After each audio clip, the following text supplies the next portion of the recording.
Indonesia and the EU have signed a sweeping trade agreement after nearly a decade of negotiations. The deal signed in Bali removes tariffs for 80% of Indonesian goods in the European Union. Ekspor dan impor. Ekspor Indonesia belum juga bisa pulih.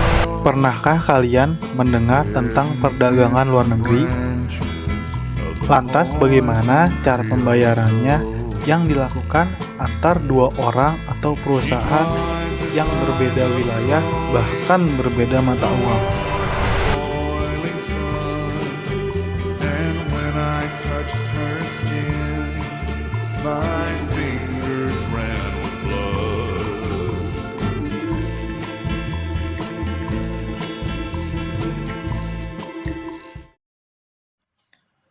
Sebelum cara pembayaran perdagangan luar negeri berkembang sampai sekarang, pada abad ketiga sebelum Masehi di Mesopotamia dan Asia, perdagangan luar negeri dilakukan melalui sistem barter seperti menukar gandum dan kain.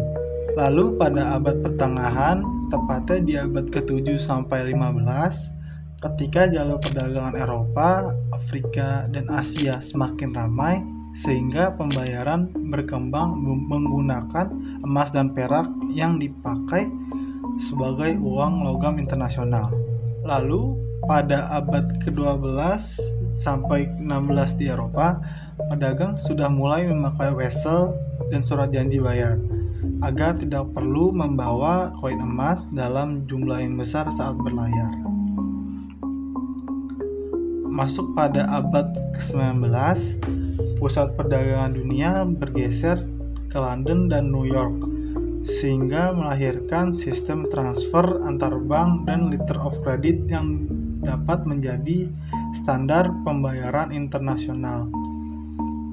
Sampai pada hari ini, di abad ke-21, cara pembayaran luar negeri semakin berkembang melalui telegraphic transfer, e-payment, hingga melalui blockchain, sehingga semua wilayah kini dapat terhubung dalam satu jaringan transaksi global yang cepat dan aman.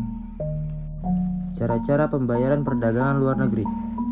Yang pertama, pembayaran di muka atau advanced payment, yang merupakan metode pembayaran dalam transaksi perdagangan seperti importir yang melakukan pembayaran sebelum barang dikirim oleh eksportir.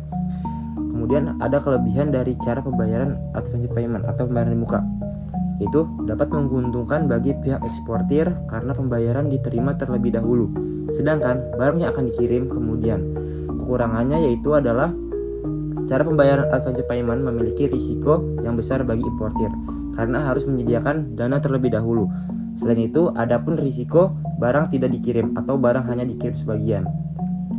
Yang kedua, ada pembayaran di belakang atau open account, yang merupakan metode pembayaran yang berarti eksportir mengirim barang terlebih dahulu kepada importir tanpa menerima pembayaran di awal.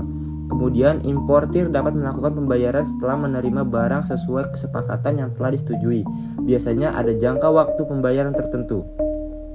Kelebihan dari pembayaran di belakang ini adalah dapat memberikan fleksibilitas pembayaran karena pembayaran dilakukan setelah barang diterima. Kekurangannya yaitu risiko gagal bayar cukup tinggi bagi eksportir karena barang dikirim terlebih dahulu sebelum pembayaran diterima.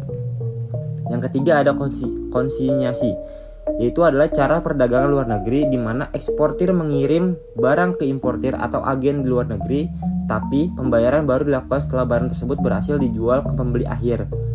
Jadi sistem ini mirip seperti titip jual, bukan langsung ke jual importir. Metode ini memiliki kelebihan. Kelebihannya yaitu eksportir bisa memperluas pasar ke luar negeri tanpa harus repot mencari pembeli langsung. Namun kekurangannya yaitu adalah metode ini biaya penyimpanan dan distribusi biasanya ditanggung eksportir sehingga bisa menjadi beban tambahan.